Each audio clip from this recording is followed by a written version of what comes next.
Jen, that bill would cap annual rent increases at 4%, and advocates say that would provide families and individuals here in Connecticut with some much-needed stability as rent prices continue to go up. And if the rent keep going the way it's going, I won't be able to afford anywhere in the next 3 years. Dave Richardson rents in Hartford.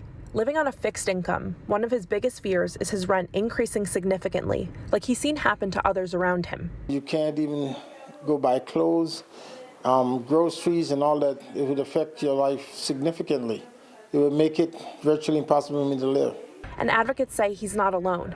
According to Cap the Rent CT, a coalition of organizations fighting for rent stability, on average, renters in Connecticut have seen double-digit rent increases in the last 2 years. For some tenants, especially folks here in Hartford, they've seen rent increases of 30%, 40%, and no one's wages have gone up by that much. In the Hartford area, the fair market rent for a one-bedroom in 2019 was $960.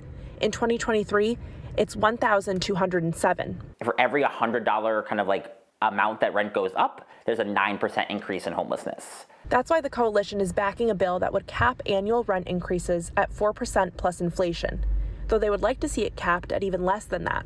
We are trying to give them a little peace, right? Like they need that kind of peace to survive in this country. And it's hard for them because they start thinking, where do I have to live now? Because I don't find anything that it is affordable for my family. On the other side, landlords argue they're also impacted by rising costs.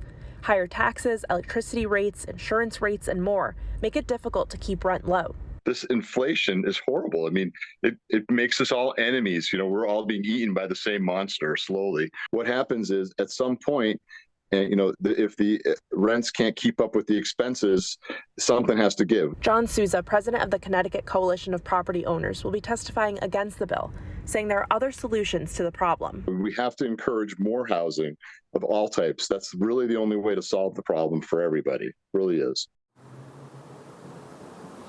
Cap the Rent CT will be having a news conference here at the Legislative Office Building tomorrow morning before that hearing gets started. Live in Hartford, Gabby Molina, Fox 61, Connecticut's news station.